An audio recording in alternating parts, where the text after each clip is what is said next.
बातें कुछ कहीं से कुछ सुनी सी होने लगी। तो बच्चों पार्टी बातें होती रहेंगी बाद में। सबसे पहले चलो सवाल करने हैं किसके ऊपर, मैग्नेटिज्म के ऊपर सवाल करने हैं। मैग्नेटिज्म के हमने बहुत सारे इंपॉर्टेंट कंसेप्ट का डिस्कशन कर लिया है। अब कुछ इंपॉर्टेंट क्वेश्चन जो नीट में इंपॉर्टेंट है, जेई मेंस के लिए इंपॉर्टेंट है, साथ ही साथ आपके सीबीएसई बोर्ड में भी इंपॉर्टेंट है, उनके ऊपर कंसेप्ट बिल्डिंग के लिए काम में आएंगे। तो स्टार्ट करते हैं क्वेश्चन, और ये रहा आपकी स्क्रीन पर क्वेश्चन। अच्छा क्या क्वेश्चन है, a charge A, charge particle A of charge q is equal to 2 coulomb has a velocity v is equal to 100 meter per second when it passes through a point A and has a velocity in the direction shown. The strength of magnetic field at point B due to the moving charge R is equal to 2 meter. तो बेटा सबसे पहले जब charge rest पे था तब हमने पढ़ा इलेक्ट्रोस्टैटिक्स। इलेक्ट्रोस्टैटिक्स में बात सारी करी चार्ज रेस्ट पर है, तो केवल इलेक्ट्रिक फील्ड थी। जब चार्ज एक कांस्टेंट वेलोसिटी से चलने लगता है या चार्ज मूव करने लगता है, उस इंस्टेंट पर आपकी आती है मैग्नेटिक फील्ड, साथ ही साथ इलेक्ट्रिक फील्ड भी एग्जिस्ट करती है। But whenever charge is accelerating with some an acceleration or retarding with some acceleration or retardation, then in this case there is a kink in the electric and magnetic field, and due to that kink there is a electromagnetic field. Hertz ने इसकी खोज करी थी। Question solve करते हैं। अब देखिए, a moving charge is the source of magnetic field, और क्या मैग्नेटिक फील्ड की स्ट्रेंथ रहती है, इसका क्या फॉर्मूला, एक बार जरा फॉर्मूला याद करिए, मैंने आप लोगों को क्या बताया था। फॉर्मूला था बच्चों B is equal to mu naught 4 pi Q V vector cross R cap upon R square, that is the formula which we are using here. अब देखो आपको निकालना कहां पे, आपका देखो चार्ज की जो वेलोसिटी है वो इस डायरेक्शन में है, पॉइंट ये है आपका, और आपको जो मैग्नेटिक फील्ड देखनी है बेटा यहां पर देखनी है, कुछ इस तरीके से डायग्राम है। ये बी पॉइंट पर मैग्नेटिक फील्ड देखनी है आपको, बी पॉइंट पर, और ये एंगल आपको 30 दे रखा है, 30 डिग्री। साथ ही साथ ये जो distance r is equal to 2 metre दे रखा है। चलो भाई सारी बातें हो गई। चार्ज यहाँ पर है q is equal to 2 microcoulomb, 2 coulomb है, दैट इज 2 कूलम, 2 कूलम का चार्ज है। और क्या इंफॉर्मेशन गिवन है बच्चों, और कोई इंफॉर्मेशन है, वेलोसिटी की वैल्यू दी है, velocity is equal to 100 metre per second है, वेलोसिटी की वैल्यू 100 मीटर पर सेकंड है। तो सबसे पहले v क्रॉस आर कैप का यूज करो, आर कैप की डायरेक्शन इधर की तरफ होगी, v क्रॉस आर कैप से बच्चों आपको पता चलेगा मैग्नेटिक फील्ड की डायरेक्शन क्या आएगी। तो v क्रॉस आर, v की डायरेक्शन में फिंगर्स रखो और कर्ल करो, r की डायरेक्शन में थंब की डायरेक्शन मैग्नेटिक फील्ड बताएगी। तो थंब की डायरेक्शन इनटू द प्लेन है, तो मैग्नेटिक फील्ड जो आ रही है यहां पर इनटू द प्लेन है, क्रॉस लगाया। आगे की बात सुनो, आगे देखो सारी वैल्यू पुट कर दो। अच्छा भाई सबसे पहले b म्यू नॉट की वैल्यू होती है आपकी 4 pi into 10 raise to the power -7, 4 pi q की value 2 coulomb, v cross R cap, तो a क्रॉस b क्या होता है, a क्रॉस b बच्चे होता है A B sine theta, A B sine theta, B बाद में लगा दो कोई दिक्कत नहीं है। Theta is the angle between two vectors. अब यहां पर जो एंगल आ रहा है आपका वो क्या आ रहा है, एंगल आपका 30 डिग्री है, तो हमें यहाँ पे देखो v का मैग्नीट्यूड 100, आर कैप का मैग्नीट्यूड 1 यूनिट वेक्टर है, और साइन थीटा साइन 30 होता है।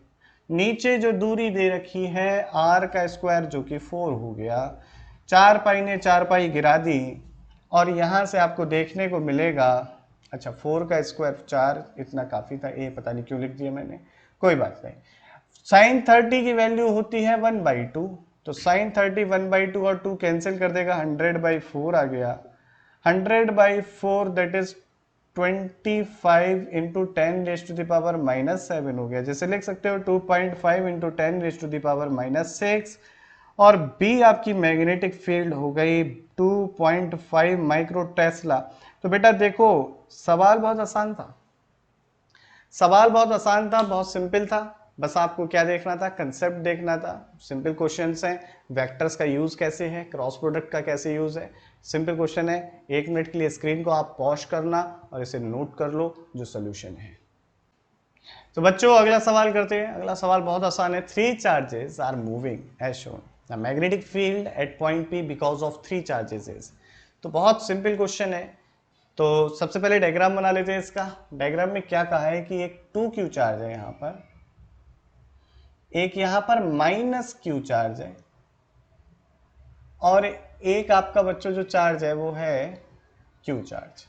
-q v वेलोसिटी से इधर, q चार्ज v वेलोसिटी से इधर, और 2q चार्ज v वेलोसिटी से इधर चल रहा है। ये जो डिस्टेंसेस हैं ये a डिस्टेंसेस हैं। पॉइंट P पर आपको मैग्नेटिक फील्ड की स्ट्रेंथ देखनी है। तो मैग्नेटिक फील्ड की जो स्ट्रेंथ का फॉर्मूला होता है B vector is equal to mu naught upon 4 pi, और क्या आता है आगे, Q V vector cross R cap divided by R square. तो देखो सबसे पहले ना बच्चों हम क्यू वी क्रॉस आर की मदद से हम निकालेंगे मैग्नेटिक फील्ड की डायरेक्शन। इसका नाम रख दिया मैंने पहला चार्ज, इसका नाम रख दिया दूसरा चार्ज, इसका नाम रख दिया तीसरा चार्ज। पहली चार्ज की वजह से, क्योंकि ये नेगेटिव है, तो देखो पहले चार्ज की वजह से मैग्नेटिक फील्ड की डायरेक्शन क्या आ रही होगी। पहले चार्ज की वजह से मैग्नेटिक फील्ड की डायरेक्शन देखनी है बच्चों। तो आप लोग क्वेश्चन नोट कर लो, मैं ये स्लाइड हटा देता हूं, ठीक है। तो अब देखो पहले चार्ज की वजह से जो मैग्नेटिक फील्ड की डायरेक्शन आएगी v क्रॉस आर अंदर है, लेकिन क्यों नेगेटिव है, तो नेगेटिव मतलब वेक्टर में नेगेटिव अपोजिट डायरेक्शन हो जाता है तो पॉजिटिव हो जाएगा। ध्यान से समझो फिर से, v क्रॉस आर करोगे अंदर की तरफ आ रहा है, पर q क्या है, नेगेटिव, और q के नेगेटिव होने की वजह से v क्रॉस आर की डायरेक्शन रिवर्स हो जाएगी, जो कि बाहर की तरफ हो जाएगी। यानी कि इस -q चार्ज के ऊपर की तरफ मोशन होने की वजह से जो मैग्नेटिक फील्ड आएगी आपकी वो कैसी आएगी, पॉजिटिव, यानी कि बाहर की तरफ आएगी। तो इसकी वजह से जो मैग्नेटिक फील्ड है बच्चों B इक्वल टू या B1 है, ये आपकी क्या होगी, म्यू नॉट, मैग्नीट्यूड की बात कर रहा हूं बेटा, डायरेक्शन मैंने कैलकुलेट कर ली है क्योंकि, अच्छा एंगल कितना है आर वेक्टर और इसके बीच में 90, तो ये क्या होता है, जरा इसको और थोड़ा सा सिंप्लीफाई करके लिख दे रहा हूं, mu naught upon 4 pi Q vector v का मैग्नीट्यूड आर कैप का मैग्नीट्यूड 1 होता है, और साइन बीच का angle theta divided by R square. तो यहां पे थीटा 90 है, तो हो गया mu naught upon 4 pi Q, v की वैल्यू v रहने दो, और r की जगह आपका a स्क्वायर आ जाएगा। साथ ही साथ जो डायरेक्शन है वो डॉट हो जाएगी, अभी हमने देख ली। b1 की बातचीत होगी, b2 देखो, B पॉजिटिव चार्ज है तो V क्रॉस आर देख के ही काम चल जाएगा। V क्रॉस आर करोगे मैग्नेटिक फील्ड बाहर की तरफ, simple B2 equal to mu naught upon 4 pi Q V upon A square, direction बाहर की तरफ। B3 की बात कर लेते हैं बच्चों, B3 V cross are again करोगे, भाई आर वेक्टर आपका जो जिस पॉइंट पर देखना है कंसिडर करना है वो नीचे की तरफ, तो V क्रॉस आर और बाहर की तरफ आई मैग्नेटिक फील्ड, तो म्यू नॉट अपॉन 4 पाई, चार्ज है 2q v upon a square और डॉट, जो आपकी नेट मैग्नेटिक फील्ड हो गई बेटा बी नेट की वैल्यू आ गई b1 plus b2 plus b3। सारी डायरेक्शन सेम है तो ऐड हो जाएगा, सारी डायरेक्शन सेम है तो ऐड हो जाएगा। म्यू नॉट अपॉन 4 पाई तो कॉमन हो गया, q plus 2q 4q v upon a square, आपका आंसर हो गया b नेट। इसे उतार लीजिए प्यारे बच्चों और समझ लीजिएगा। अच्छा ऑप्शन देख लेते हैं, ऑप्शन डी करेक्ट है यहाँ पे बेटा, ऑप्शन डी करेक्ट है। तो the magnetic field at the origin due to current element ideal placed position vector R is. तो बहुत सिंपल क्वेश्चन है लेकिन थोड़ा सा रूल्स के ऊपर बेस्ड है। अच्छा चलो, अगर कोई आपका करंट कैरिंग कंडक्टर है, इसका यहां पर ये आपका आई करंट है इसमें और ये डीएल एलिमेंट है, इसकी वजह से किसी पॉइंट P पर अगर मुझे मैग्नेटिक फील्ड देखनी होती है तो इसका मान लीजिए ये पॉइंट P का विद रिस्पेक्ट टू आइडियल जो वेक्टर है वो आरपी वेक्टर है। तो फॉर्मूला क्या होता है, फॉर्मूला होता है B vector is equal to mu naught upon 4 pi, यहां पर आता है आपका I DL cross RP vector by R square, या sorry R cube, R unit vector होता तो स्क्वायर होता। अब आप ध्यान से समझिए कि ये कह रहा है कि नहीं, ये जो आपका करंट कैरिंग वायर है इसका ये जो डीएल है ना, इसका पोजीशन वेक्टर आपको दे रखा है ये आर वेक्टर, ये आर वेक्टर इस आई डीएल का पोजीशन वेक्टर है। तो आप देखो कि इनवर्स मतलब आपका जो, लेकिन आपको फॉर्मूला पता है वो यहां से है डाउनवर्ड डायरेक्शन में, लेकिन ये दिया है उल्टा, यानी कि आपको उस वेक्टर को चाहिए होगा जो इस डायरेक्शन में होगा। यानी कि कुल मिला के अगर मैं अलग डायग्राम से बताऊं तो ये आपका ओरिजिन है और मुझे इस पॉइंट पर मैग्नेटिक फील्ड देखनी है डीएल की वजह से, तो ये वाला वेक्टर चाहिए मुझे, ये वेक्टर जो कि जस्ट अपोजिट होगा आर वेक्टर के। तो आर पी वेक्टर कह दूं तो वो बराबर होगा माइनस के आर वेक्टर के, बस यही चीज सब्स्टिट्यूट कर देनी है यहाँ पे। तो vector B is equal to mu naught upon 4 pi I DL vector cross minus का R vector upon R Q.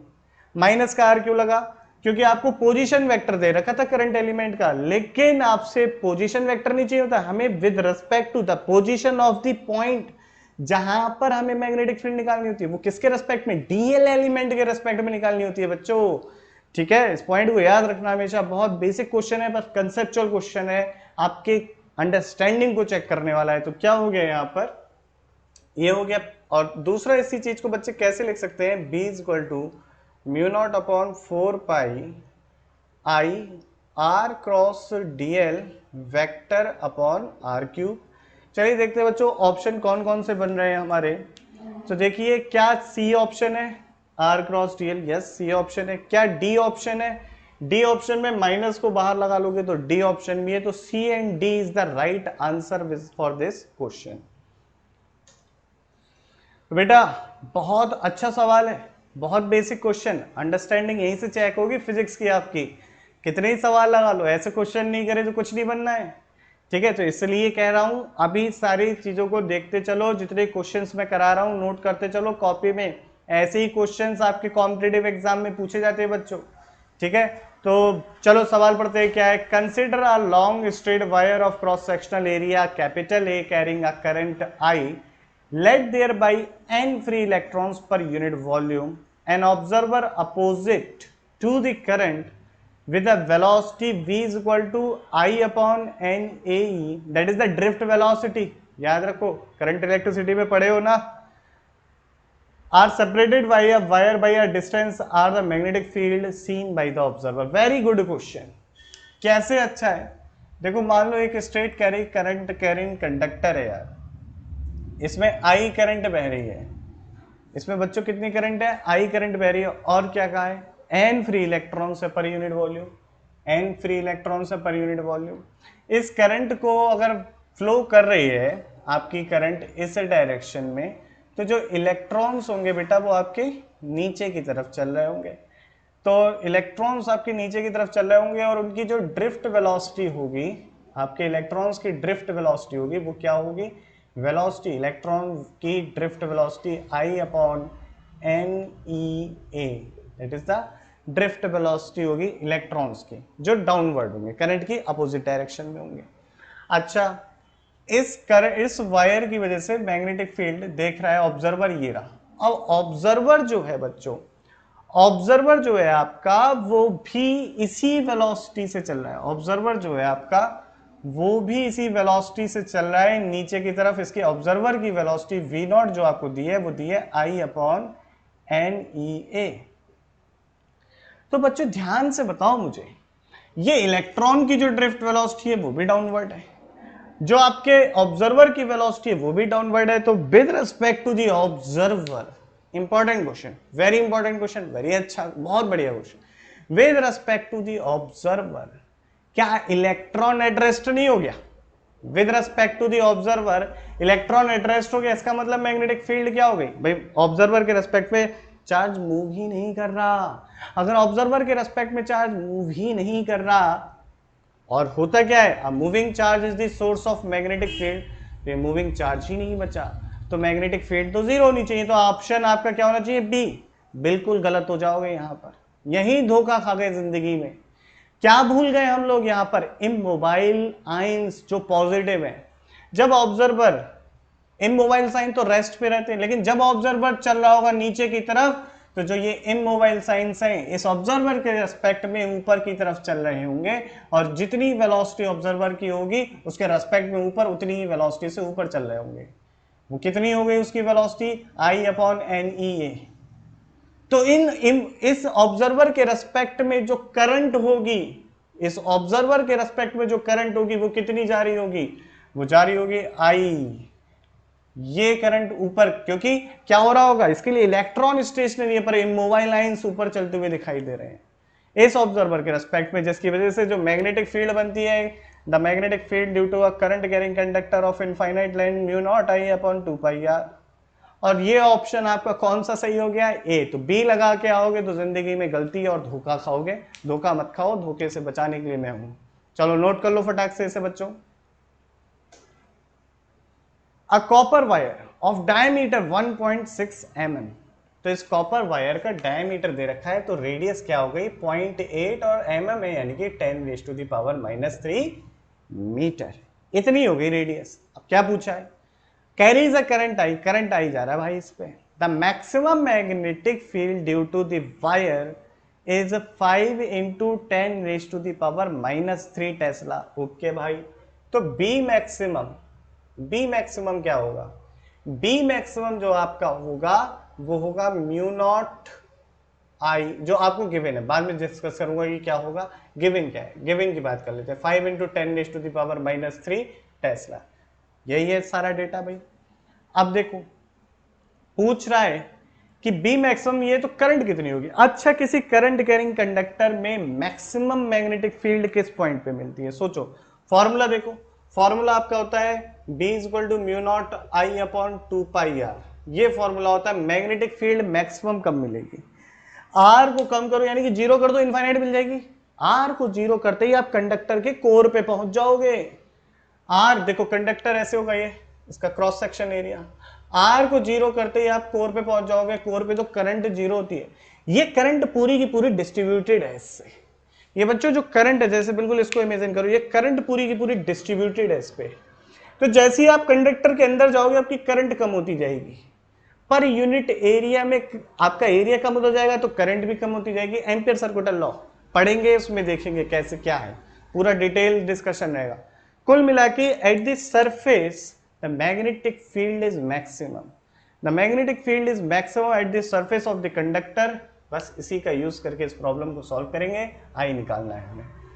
Mu naught की वैल्यू होती है आपकी 4π × 10⁻⁷ 2π। आई हमें फाइंड करना है। आर की वैल्यू 0.8 × 10⁻³ हो गई, और बी की वैल्यू आपको दे रखी है 5 × 10⁻³ 2π से ये गया 2 आया बच्चों। अब देखते हैं क्या इधर से ये 0.4 हो जाएगा, और I = हो जाएगा आपका 5 × 0.4, और यहाँ से 10⁻⁻4 नीचे जाएगा, जो आपका 10 ऊपर ले आएगा। तो कुल मिला के ये हो जाएगा, और ये हो गया 2 and into 10 that is 20 ampere बच्चों आपकी करंट हो गई। अब देखते हैं ऑप्शन आपका कौन सा सही है। 20 एम्पियर, सी ऑप्शन करेक्ट है, तो इसका आंसर है सी। तो बच्चों अगला क्वेश्चन सिंपल क्वेश्चन है, देखते हैं कि क्या करते हैं, कैसे कर सकते हैं इस क्वेश्चन को। सबसे पहले पढ़ लेते हैं, है ना। तो figure shows a straight line wire, straight wire of length L carrying a current I. The magnitude of the magnetic field produced by current at point P. तो बेटा क्या कहा है, इनफाइनाइट नहीं है वायर, ये वायर L लेंथ का है। ये रहा आपका वायर L लेंथ का है।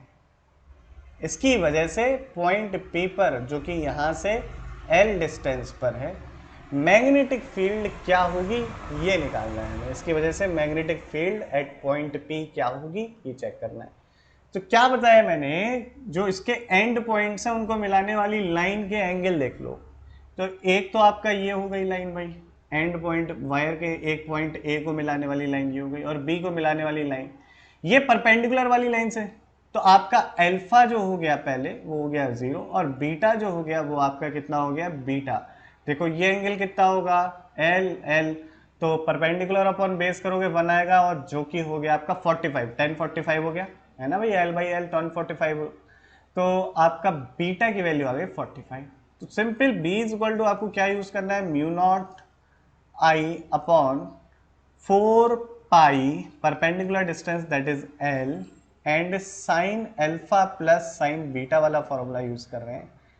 तो ये हो गया आपका mu naught I upon 4 pi L sine alpha 0 sine 0 0 sine beta that is 1/√2 1/√2। अब √2 से अगर ऊपर नीचे मल्टीप्लाई कर दे तो that is √2 mu naught I upon 8 pi L and that is the magnetic field at point B and this is the right answer. तो बेटा ये इसका आंसर आया, ठीक है। चलो बच्चों अगला सवाल है, अच्छा सवाल है, बहुत बढ़िया सवाल है, मजा आने वाला है। सवाल देखिए क्या है।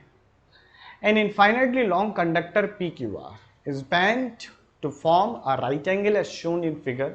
A current I flows through PQR. The magnetic field due to this current at point M is B1. Now another infinitely long straight conductor QS is connected at Q so that current I by 2 in Q by R. The magnetic field is now B2.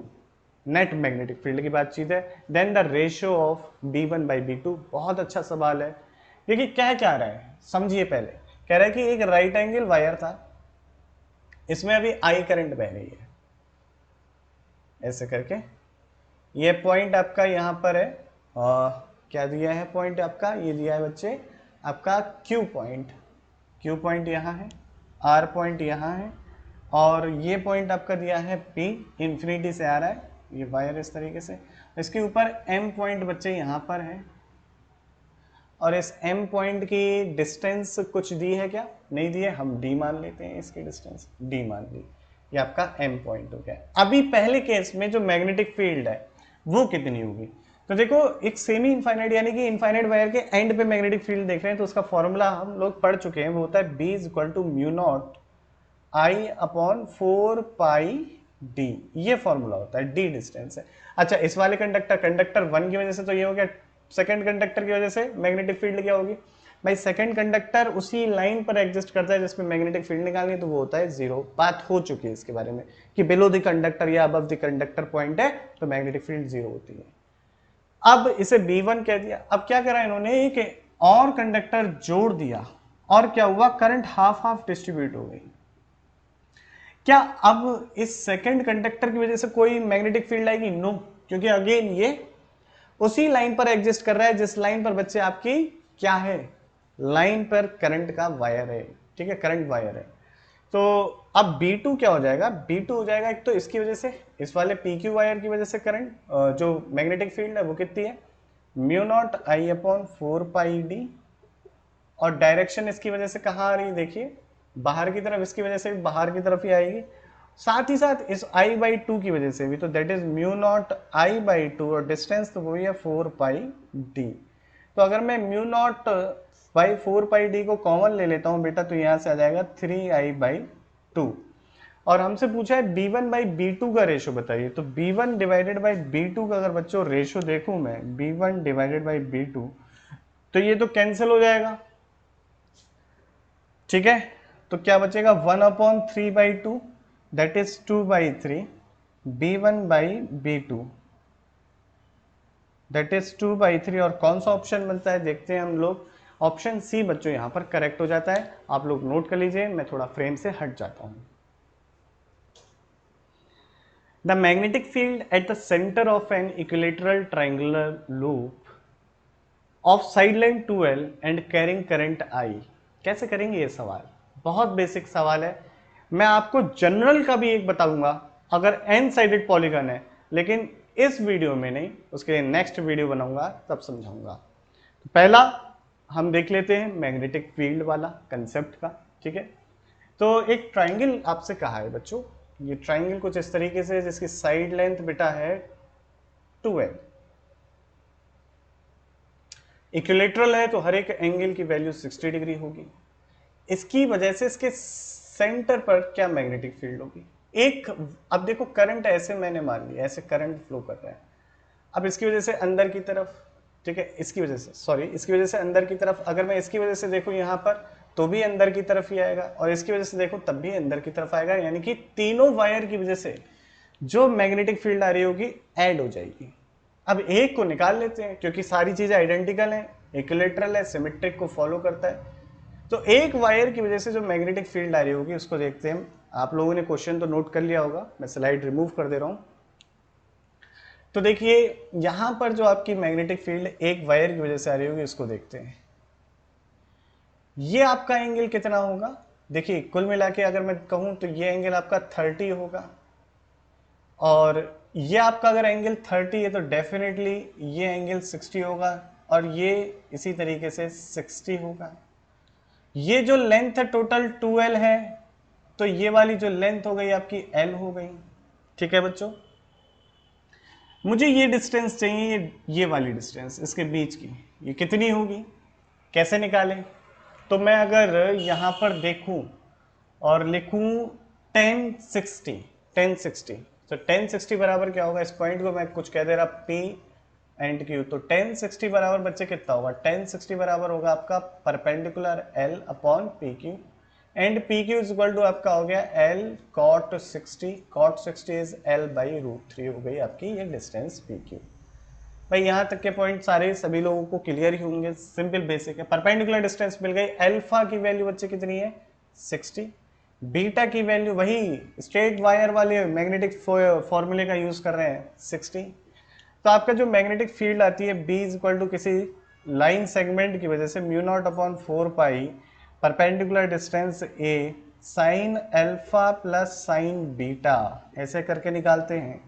Sign alpha plus sine beta mu naught I current है, ए perpendicular distance कितनी है L by √3, तो 4 pi L by √3 sine 60 plus sine 60 2 sine 60 हो जाएगा, alpha beta same है। अच्छा sign 60 की value कितनी होती है, ये होती है आपकी कितनी होती है बच्चे √3/2, तो आपका ये कितना हो जाएगा, ध्यान से देखिए, ये हो जाएगा आपका बेटा म्यू नॉट आई 4 पाई और साइन 60 √3/2, तो आपका ये √3/2 का 2 इससे कैंसिल हो जाएगा, √3 और नीचे वाला √3 ऊपर आ जाएगा, तो √3 मल्टीप्लीकेशन में।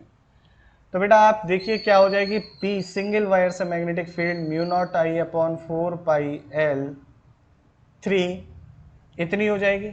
अब ऐसे कितने कंडक्टर और हैं, 3 कंडक्टर हैं, तीनों की वजह से ऐड हो रही होगी, तो 3 से मल्टीप्लाई कर दो, तो आपकी जो बच्चे नेट मैग्नेटिक फील्ड आ रही होगी B net is equal to आ जाएगी 3B, और 3B की वैल्यू कितनी है mu naught I 3 4 pi L, और जो हो गया आपका 9 mu naught I upon 4 pi L। अब देखते हैं बच्चे कौन सा ऑप्शन बन रहा है अपना, तो ऑप्शन बच्चे बन रहा है ए। तो सिंपल क्वेश्चंस है, प्रैक्टिस करोगे और अच्छे से सीखोगे, खुद से करना दोबारा ये प्रॉब्लम।